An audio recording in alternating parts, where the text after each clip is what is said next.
आता मी शेपूची भाजी बनवत आहे. ती शेपूची भाजी धुवून ठेवली. हिरवी मिरची कापून घेतलेली आहे, कांदा कापून घेतला, लसूण ठेचून घेतला, थोडासा टमाटा घेतलं, जिरे घेतलं आणि थोडीशी मुगाची डाळ घेतली भिजून. आता आपल्याला शेपूची भाजी बनवायची आहे.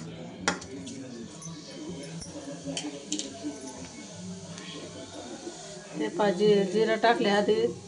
मग आता लसूण टाकते. लसूण झालं तर मग मिरची टाकते. मग कांदा टाकते. टमाटर नंतर टाकते. थोडंसं लाल झालं का मग टमाटर टाकते.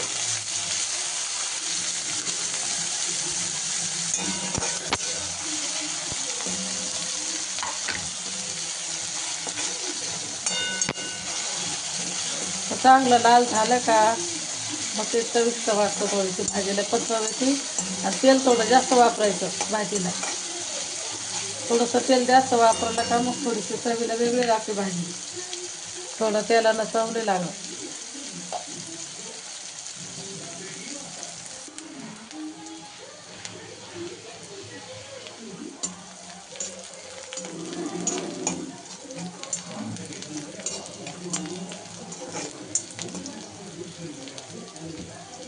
आता मी टमाटर टाकते.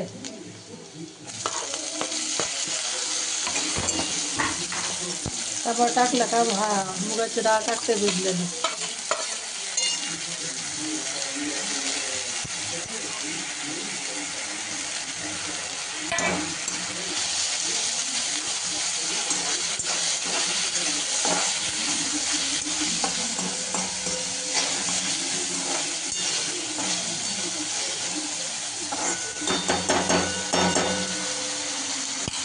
सगळं मिश्रण आता मीठ टाकतं त्याच्यामध्ये.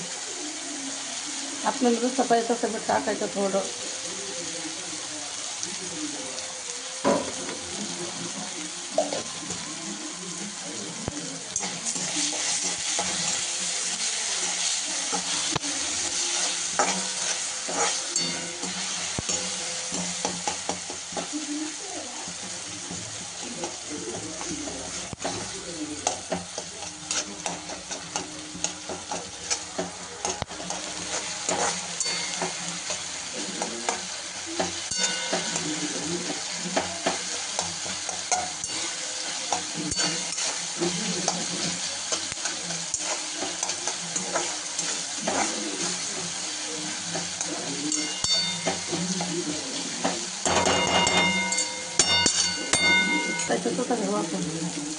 आता भिजलेली डाळ आहे. आता मी याच्यामध्ये भाजी टाकते. भाजीमध्ये ती डाळ वाफून जाणार आहे. आता नरम होणार आहे. आता डाळ शेपूची भाजी टाकते आता.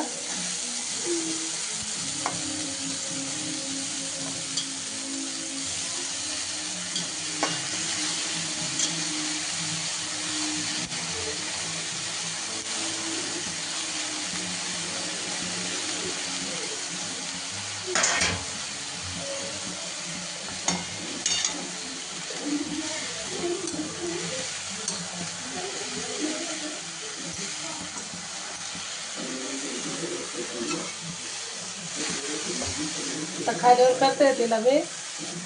खालीवर केल्यानंतर कशी थोडीशी शिजायला ठेवते.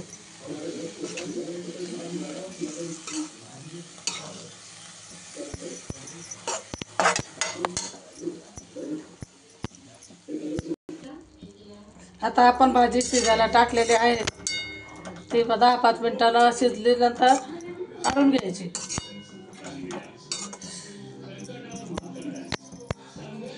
आता आपण झाकण ठेवू त्याच्यावर. कारण का डाळ ना वाफायला ठेवलेली आहे. त्याच्या डाळ एकदम नरम होऊन जाईल. चला आपली भाजी झाली का नाही आपण बघू. शिजली किंवा नाही शिजली बघून घेऊ.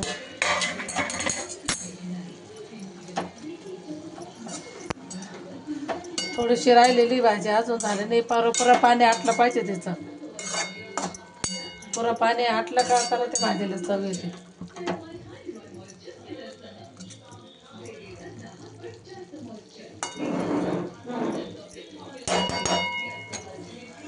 थोडंसं झाकून ठेवते, अजून पाणी आहे त्याच्यामध्ये. आता काय नाही झालं. तर हे बघा मित्रांनो, आपली भाजी अशा प्रकारे झालेली आहे. खूप सोपी आणि सरळ रेसिपी आहे. रेसिपी आवडली असेल तर नक्कीच तुम्ही ट्राय करून बघा. चॅनलला सबस्क्राईब करा, लाईक करा, फॉलो करा, शेअर करा. भेटूया पुढच्या व्हिडिओमध्ये. Bye bye.